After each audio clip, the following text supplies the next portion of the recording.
Okay, all yours. Well, Okay. thanks, Mati.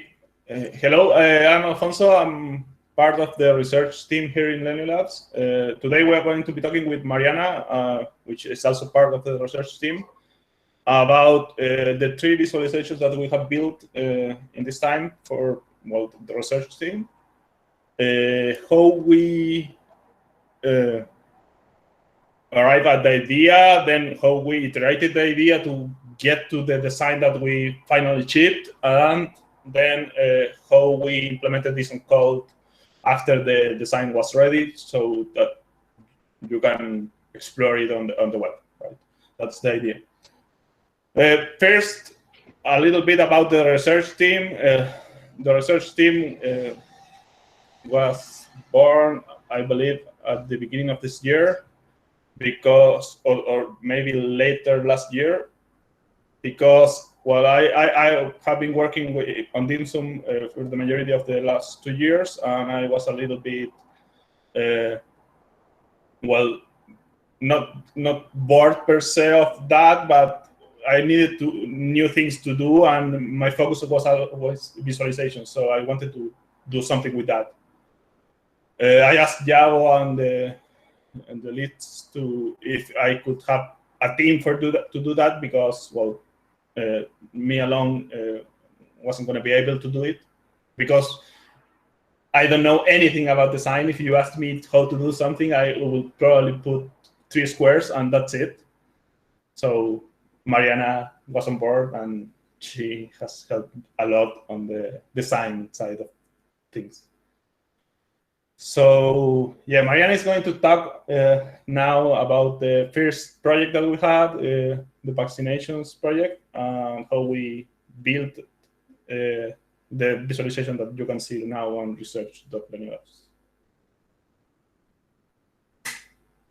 Yes. Do I continue? Yes, please. Okay. Today we will be showing you 3 examples of the first projects we created with the Lenio research team. So let me share my screen. Also, if Aus and Alex are around, they were part of the first iterations of the first graphics, so of the first project. So if there's something that we are missing, you can interrupt us. So okay. The first project was about vaccination.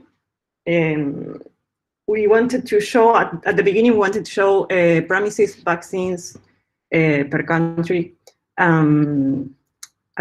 We didn't know exactly how we were going to show this, or what was the differentiation that we wanted to show in this visualization.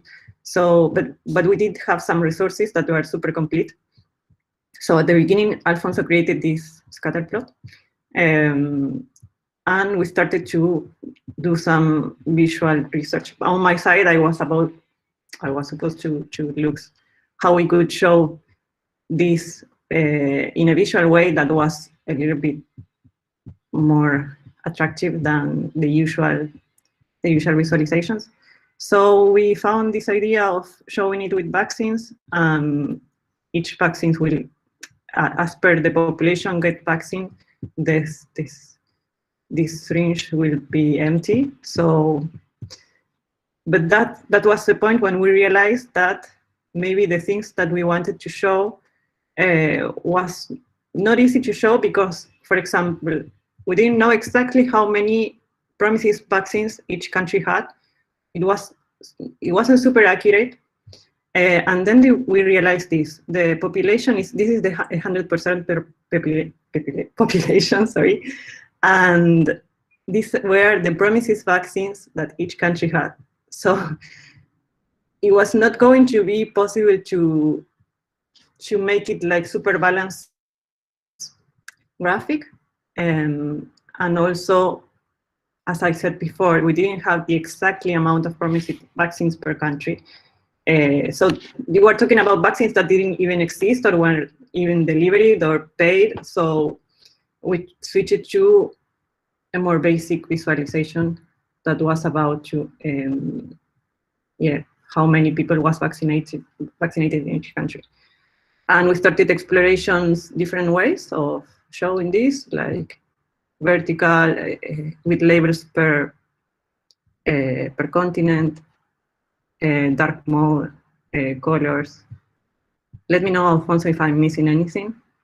But then you're doing great. You're doing great. Okay, then we reached to this one because at the beginning, if we didn't realize that if the syringe was empty, we lost the legend of the color. So then we switched it to this side. So we started working with this graphic. We exported this graphic to SVG and moved it to the code. And from there, Alfonso started his explorations with the code, and then we begin a back and forth with the graphics and the code, because at the end, he only needed one syringe and the huge viewport, but then the idea scaled in the code and with infinite, well, many more possibilities that he found. So I'm not sure if you want to share your screen now with all the filters that we added and all that you did in the code. Yes, I'm going to share my screen now. Okay, so yeah. So this is the code for the syringe itself. Well, it's a little bit big. Let me know if you can see it at that resolution, at that font size. Yeah, it's fine. Yeah? Perfect. It's fine. Okay. So basically, the syringe was exported from the Photoshop. I don't know what do you use actually, but from that file we exported it to an SVG, and we created this with, well, this is styled components, so I'm not using any SVG actual syntax, but that's the same. As you can see here, we have the paths for the each of the parts of the syringe, and we have a lot of parts. Like there are 7 parts, and there are some more on the below. But the idea is that we needed to create the syringe with different parts because we use different colors, and then we have this get path here, which is the one that is actually moving, right? The other parts of the syringe are actually fixed, and this is the only part moving. And we didn't actually need a scale because we were passing a percentage value, and we knew the length of the syringe. So the only calculation that we need was this thing, value multiplied by length. With that, we created this path. I don't know if you are familiar with the SVG path syntax, but basically this is a move, this is our horizontal line, and this is a vertical line. This thing says, okay, go to the beginning. So that's the idea. So basically, this goes to the end of the syringe and starts drawing the animated part, which is actually the blue part on the syringe. I don't know why I didn't have the page open. So basically, this is the part that it's animated. This thing here, not this thing. Okay. So all of the syringe had the color in the background, and this was on top of that. Well, being animated too. That's why I thought that I said that the syringe starts at the end and then it goes like here, like this. Okay. So that's for the syringe part. We had an animation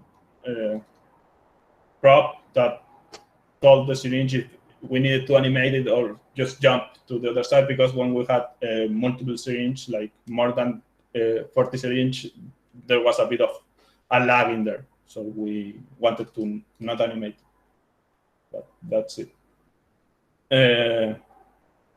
But basically, that's it for the syringe code. It's not that complex. Then we have the actual vaccination page, which would be the controller that goes from here to here. What we did here was that, well, we created all of these pieces of the state.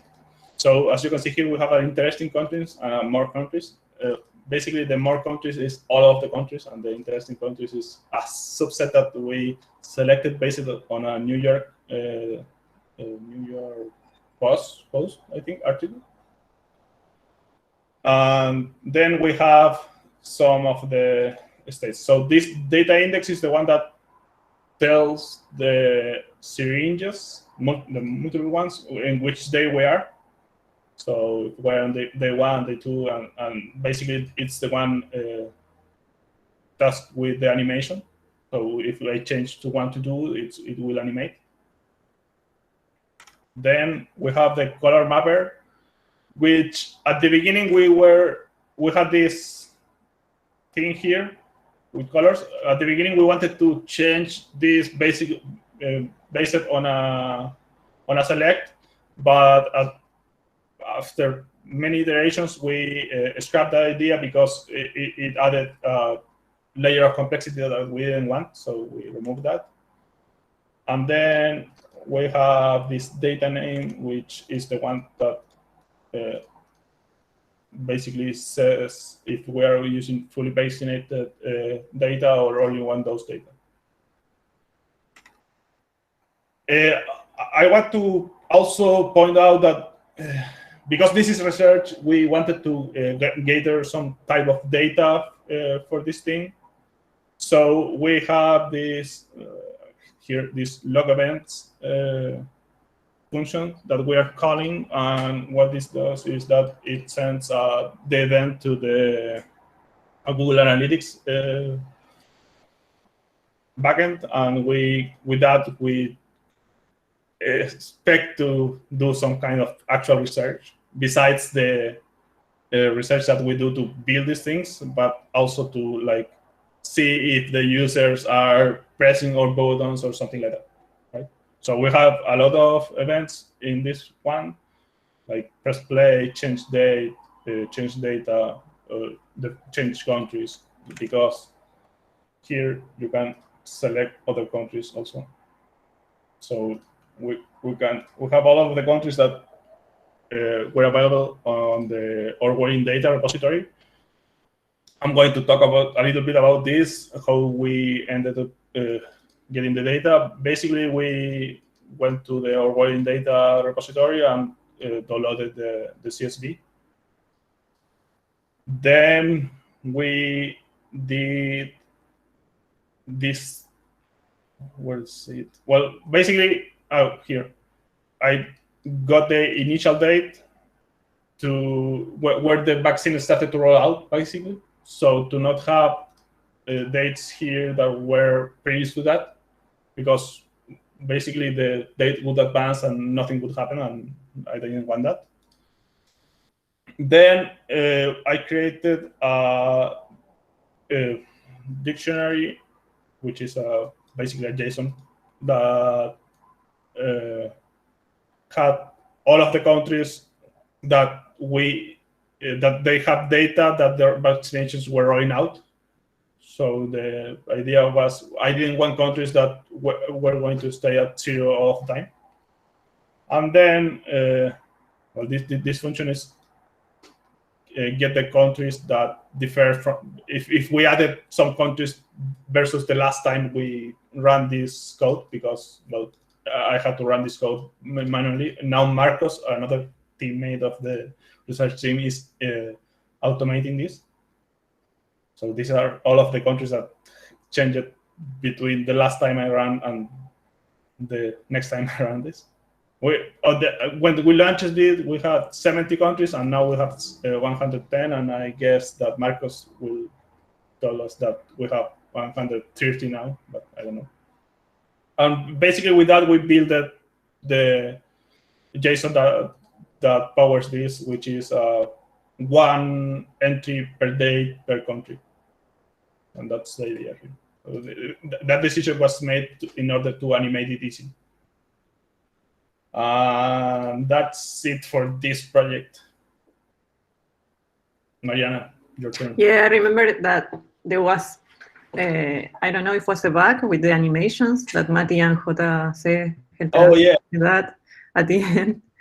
I think it was an overload of vaccines in one of the pages. Actually, I think it was only on my computer. I don't know why, but basically the idea was that, or the problem was that these animations were beginning at the bottom of the page and animated from here to a place here. And after some catch, reload, or something like that, it disappeared. But it was only on my PC, and JC didn't have problems. Anyone else didn't have problems. So at the end, we just launched it like that, and nobody reported the problems. Yeah. Mm-hmm. Do you want me to share my screen? Yes, your turn again. Okay.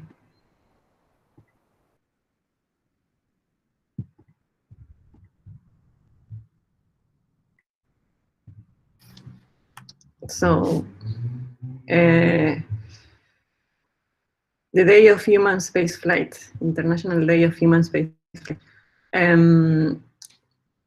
As we wanted to have,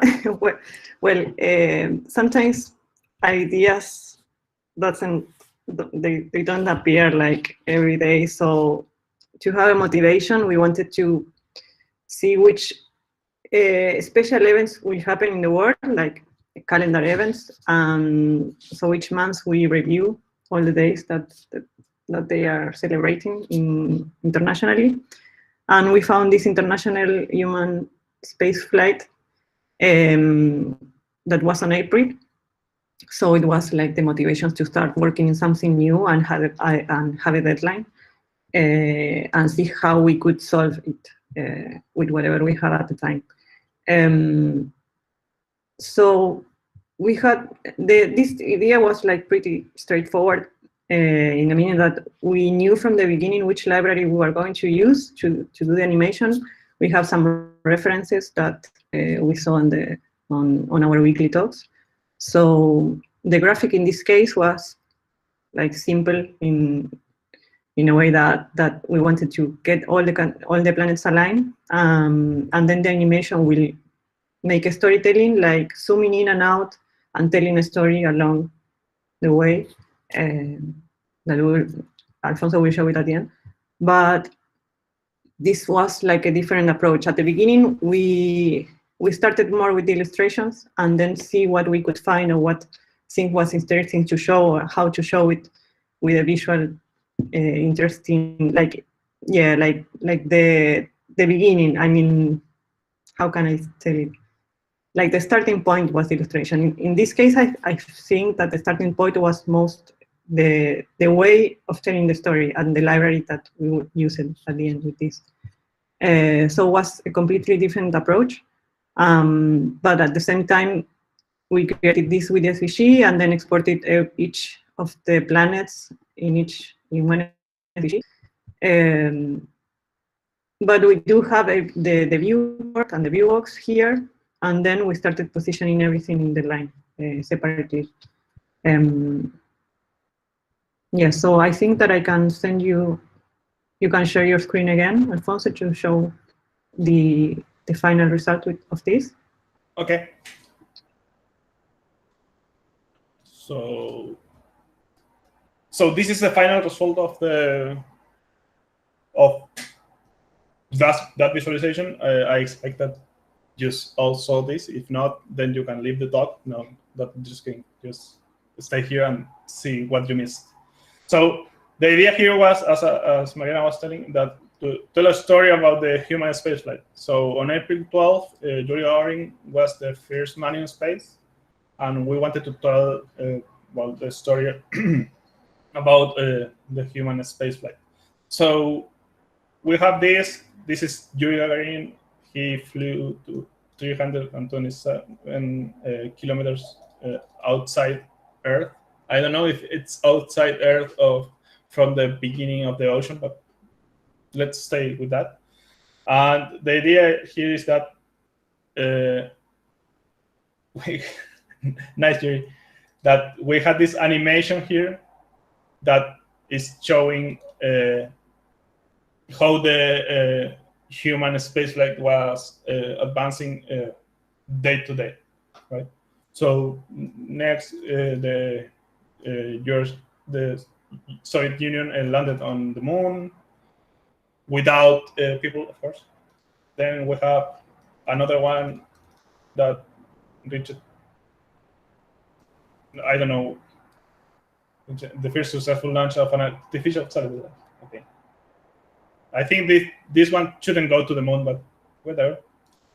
Then here's the Apollo 11 flight, which landed on the moon, and then we can go to Venus and so on. Okay, so here we are in Neptune. As you can see, we didn't scale the actual planet size, because if we did that, then at this point, all of the planets are a point or less. So we didn't want that to be lost. So we just put a disclaimer there. So this is Voyager 2, the further. No, this is Voyager 1. So this is the further space ship that the human has launched. It's outside the solar system. So, but one thing that we wanted to put here and we didn't was that we wanted to put a next story here, which is the next star, which is like this would be in here, like just outside the sun, and the next star would be like outside of the screen, probably, if we did that. So we missed that opportunity. But the idea is that to show that the scale of things is a lot bigger than one can grasp on an initial thought. So how we did that, how we built that animation and all of the things. So basically, we created a scalar component that what it does is based on a scale function from D3. I don't know if you have worked with D3, but D3 has basically a lot of helper functions to do math things, and then it had the DOM functions to manipulate the DOM. One thing that we started doing like a long time ago with JC and other guys was that we implemented, we used the math things from D3, but do it all of the DOM manipulation in React. So that's the idea here. So basically what this does is, based on a scale, it positions the elements in the SVG that we built. And the idea here was that I didn't want to build this thing for all of the planets and all of the objects that we put on the SVG. So I created this, and what it does basically is it scale the children's to the position that they need to be, based on the scale that we are using. Okay, to do that, to do the animation, we use Framer Motion, which we also use in the next project that we're going to talk. But basically, it provides a lot of helpers and utilities to animate things. We were saving the old position because we needed that to do the transition. Okay, so that's it for the scalar, which is, as I said, most of the code is here. Then we have this. This is the index that again takes care of all of this part, and we have this story here also. So basically, we have the story ID, the story step, the story index, story step, and a focus item, a start and end item, and a scale. Okay, So yeah, I think this is a bit complex to explain, but the idea here is that based on the story ID, we change the domain. Okay, and the domain basically tells which part of the viewport, which is all of the solar system and the Voyager 1 and Voyager 2, we are seeing, and we define the margins of it. Okay, so basically when we change the story, we know if we have to expand or not the view. We have, again, this log events function that we use to change the story. And this is the part that changed the domain, as I was telling. Okay. At the beginning, I can show you this. So this is the story, actually. So basically, we have these story points. Okay, based on this, we created the domain. Okay, based on the distance and the time. Actually, this is the sorry. That was the objects that appear on the sorry. So this is the domain for this one. This is the domain for the next one, and so on and so forth. And at the beginning, we didn't have that. We were calculating the domain based on the distance for the start end points, which were, again, these points. So basically each of the elements on the visualization. Based on that, and here you can see this is the item data, which again is each of the planets, the Voyagers, and Yuri Gagarin. And we created this scalar for each of one of them, and we draw the component inside of it, which actually are just SVGs like the SVGs that Mariana created.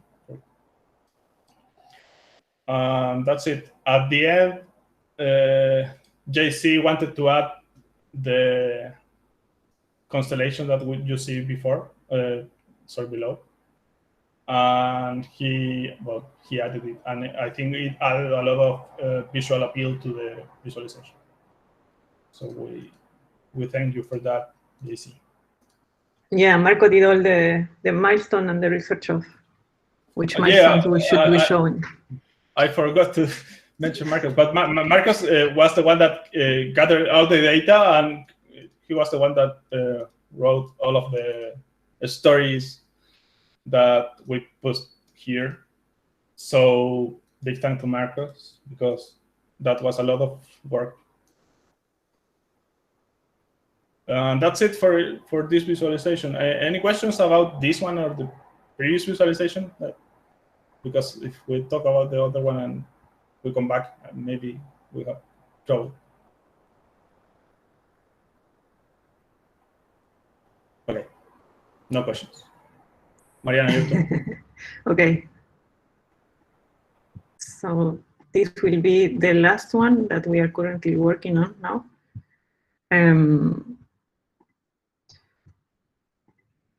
So it's not 100% ready yet, and this is more MS.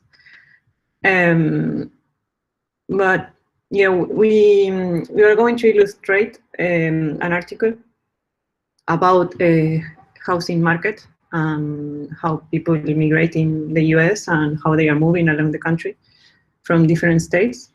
Immigration reasons are main COVID and taxes and remote work and yeah, you know, all the things that are happening now. So all these reasons seem to accelerate this moving of people from different places. And at the beginning, we started discussing also with Agustin and Alfonso how we would show, because all the article was about moving and in the US, but it didn't have a map. So the first idea was, okay, how we can visualize this in a map because it's one of the most important things that we found that was missing in the article.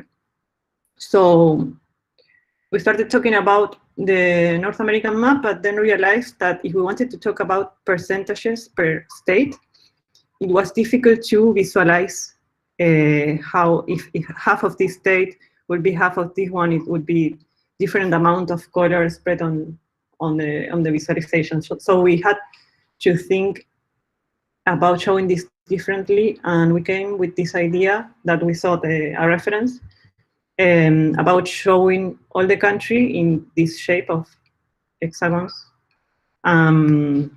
So this way we could explore, we could divide each state in the same amount of size, same amount of pieces. And we started exploring how we could reflect percentages differently with dots or different shapes, depending on the info we wanted to show. This is more likely like a pie chart inside Next, but it was weird. So we went with this because the number of shapes we have in total is 25, so it doesn't have these magic numbers. And I think that what drove this idea was thinking about interpoling the shapes of each state into an hexagon.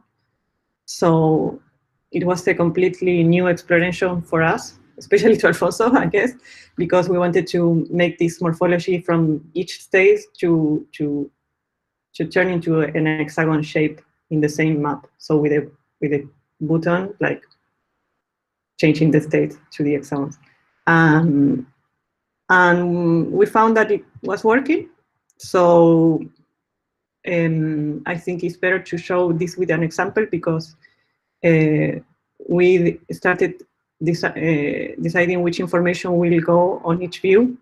So we are using this map for migration movements, and the other visualization for the reasons and the incomes and the ages of people that move it from one place to another.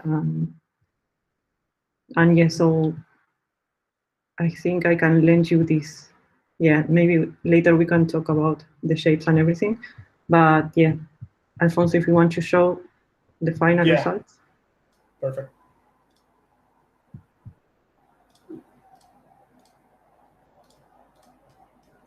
Okay, so this is the visualization for the map. Well, what you're seeing here is like the difference between the outbound and the inbound for each state. That's basically the idea here. And if we press the button, you can see this animation, and we can see the states we painted with the hexagons inside based on these reasons to migrate into the state, right? So basically for, I don't know, Texas, we have like, this should be 10% retirement. This is something that we have to work yet. How do you read this? Because this was a discussion that we have with Agustin. This is difficult to read, but it also adds a lot. It also adds a lot of visual appeal to the visualization. So we have to play with both of those things, like easy to read, visual appeal, and basically we have to arrive at something, right? So basically each of the inner hexagons of one state equals 4% of the total population or total variable. Okay. So, well, that's the idea here, how we did this. Again, we used Framer Motion to do the animations, but Framer Motion doesn't have these transitions between two paths, actually. So basically, this is a path, and this is another path, and we wanted to animate seamlessly between both without it breaking. So we added a library called Flower. I don't know if you know the movie Flower, but I guess that's where they got the name. But the idea is that we can manipulate any path to end in another path, but it has some limitations. Like if you use a path that is like cut into multiple parts, like Hawaii, for example. Like you can see here, Hawaii has four islands, and when you go to the hexagons, they all come to the same shape. Well, we did that with a little bit of a hack, quote unquote, because the library doesn't support multiple paths. So we basically what we did is we put four shapes for Hawaii, and all of them go to the same example. So you end with the same animation, and it looks fine. If anyone wants to come with the idea or with a PR for them, or create our own open source fork for it, please go ahead, and I will greatly appreciate it, because I will probably continue using this thing. So that's for the morphing of the paths. Then we have this state. So basically, this is I don't remember which ones. Give me 1 second, and I will. Okay, so yeah, this is the path of the state. So this is the one that converts into an hexagon or the shape of a state. We use this D, which is coming from the SVG morph that I showed before, to change in between an X path and the shape path. Then we have this group, which has some variants and transitions and animate and initial, which are part of the motion framer library, which basically tell the group to change between these any variants here. The animate is the key for the variants. So if we go here, we have X and shape. Shape is X and shape. And this is the transition that we are applying to it. Like it's gonna durate a quarter of a second, and it has a delay if we go to X's, because if we don't have that, then the blue X's start showing at the start of this animation, and that looks wrong. So we added that. We had to do some calculations to put the text in the middle of the hexagon, or the country. At the beginning, we have the names the states of the name in the center of the state shape and in the center of the X. In the end, we didn't need the name in the center of the state shape, so we removed that, but we had to do the calculation for that. Then we have this group here, which creates all of the mini hexagons that you see here. So these are created programmatically based on an XGrid. Well, they are called mini heads because they are mini. And we have this XGrid that we generate here, and some XGrid values, which are like the color to paint each of the X's. So to generate the grid, I have this here. We have one big X, which is actually this is generate X. It only takes care of a center or top left corner. Basically, I came with the idea to put it on the top left corner because the initial SVG that Mariana sent me, I had this info, but then I decided to create my X's based on the same code that I did. So in the end, I end up using the center and a size. this is trigonometry to get which of the points are where. And again, here we have some trigonometric functions to do that. And then we have the XGrid. And basically, at the beginning, I came with the idea to generate all of the rows for the XGrid programmatically. Basically, this is 7 rows of X's. But on the first row, you only use 2, and then you have 3 here, and so on and so forth. So at the end, what I did was just generate some X's based on the center of the first one and the quantity to the right. And this is what I came to. Like, this is first row. I only need the second X, and this is like half of the X. This is the other half. Here we have a complete X, and like just like that. So that's the idea. Basically, I constructed this grid for each of these ones because I knew the shape that the X's would have. But the X's were generated programmatically. Sorry.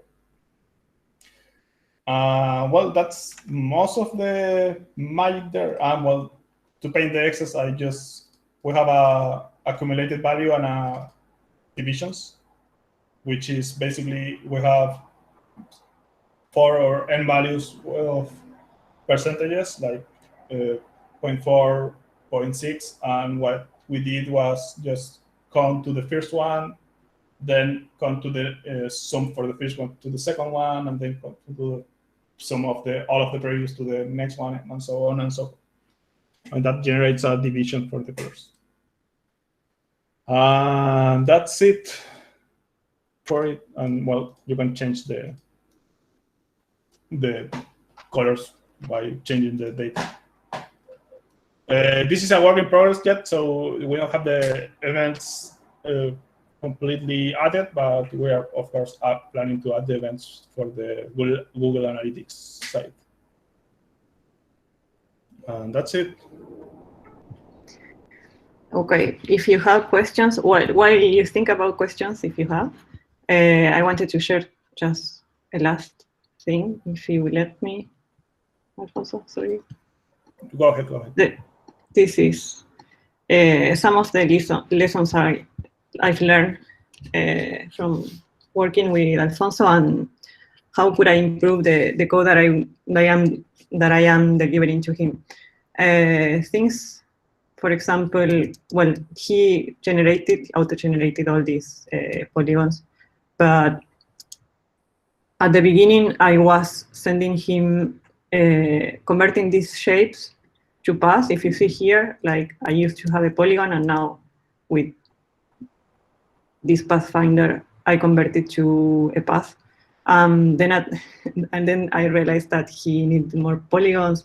So things to contemplate for me on my side is that when I draw these hexagons, also I had these magic numbers that didn't make any sense for his calculations. So I need to improve the way that I need to add in this creativity way of drawing, like contemplating that the code that I'm generating, he will use it, and maybe he needs to add math to it. So it's better if I have rounded numbers here. Also, that I discovered that here in SVG, in this OMG, there are ways also to move shapes to paths. So either way he needs them, I can convert him and give them the way he needs them. And also, for example, in the example of the syringe, of the vaccination, at the beginning I think I draw the vaccinations like this, like in a vertical way. So the code that this was generated was okay, like normal a rectangle with a width and a height, nothing special.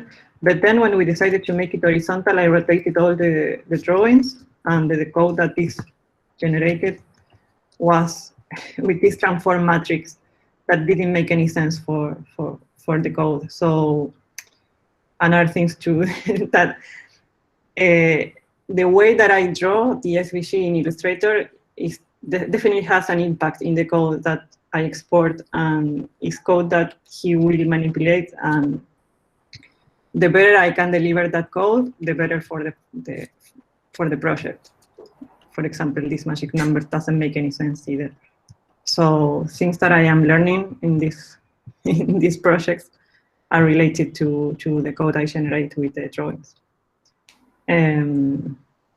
For that, Mariana, you had some tools like to do like flat the transform. Like what did you do there?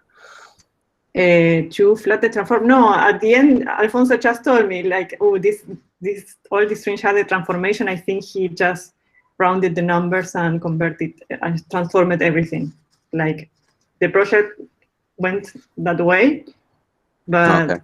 Now I have in mind that my transformations affect the code.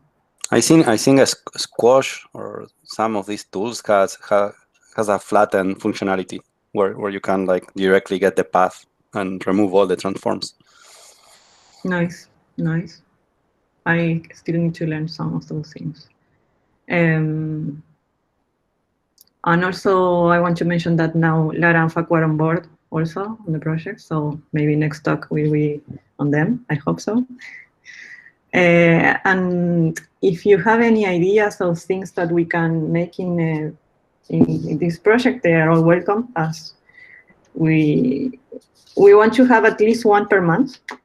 And the subject is open, like we don't have any limitations on that. So everyone is welcome to bring their ideas. And I think that's it. Yeah. Yeah, as Maria said, the ideas are open. Like right now, we're working on the map one, and we are also working on some visualization of the Spotify charts. I think that's the correct name, but basically the music reproductions that occurs on Spotify per song. That's the idea. And basically, we are open to any ideas, and we want to. Well, like if everyone is on board of something, we will like to work on that. I also want to extend the call for anyone that wants to work with me on the React side of this, because, well, Mariana has Agus and Alex that they are all UX and UI side. Then we have two guys working on the part of the data, which are Marcos, Facu, and Lara. And I'm working alone on the front-end side, and sometimes I get like a lot of work. So if anyone wants to work with me, please apply on research.learninglabs.com/apply. That's all. Just send me a message, and well, we can include you in the team and work with you. And if you have any ideas to work with data or to create a nice visualization, please let us know also. That's what we do, what we want to do. It's nice that will count as open source also. So if you apply, it's already also for open source. Yep. At one point. Yeah, we want to open source this. To do that, I probably need someone to help me with the code, because we have to make it cleaner. Some parts. Okay. This was a great talk and really nice, all the visualizations. And I love that tips, Mariana, that you were giving at the end. I think that like you should continue to share them, like even after the talk, if you see more, because they are like really useful. Do you have any question for them?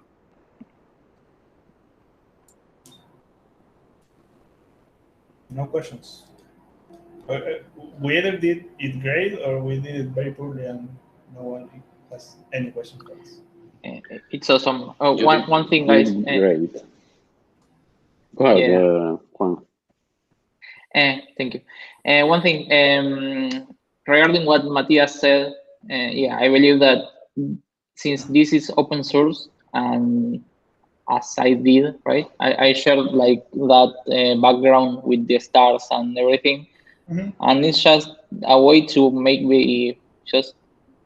create a commit with just some tweaks, visual tweaks that you can import if you want. And yeah, it's not that much work because you don't have to maybe fix a bug in some project, some random project on GitHub or whatever, and you can contribute to the open source community in a meaningful way. Yes, and this will continue to be open ideas. For example, if we want to celebrate another thing about space, we can reuse these things that we have and tell another story. Even the vaccination graphics, I think we will continue to update it until the end and maybe do another revamp of this and republicate everything. But yeah, all we have all this experience that we're gaining with these explorations. So maybe near to the end of the year, it would be easier for us to start coming up with ideas more fast and easily.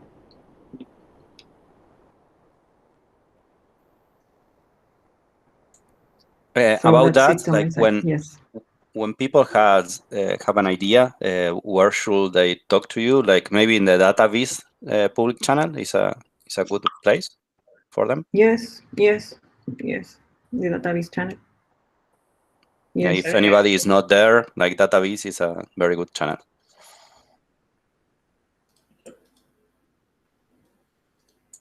Fabio, you wanted to tell something? No, just wanted to say again that you did a great talk. Thank you for the talk and for the work. It looks really amazing, and share as much as you can of visualization like that. Thank you. Thank you, Fabio. Okay, so all ideas are welcome. If you want us to build something for the next month, June is open. Yes, so I think if there are no questions, we can just finish the talk or continue the conversation on DataVis. Yeah. Yes. Nice. Yeah, we should also share there in the channel the page, like the research page, and to all the visualizations. So like everybody that haven't seen it, they can take a look. So yes. Thanks a lot to both of you. And Sergio, you wanted to say something? No, sorry. I just wanted to maybe say thank you for the presentation. It was great. Pretty nice way to present the information on the 3 topics covered so far. Yeah. Thanks.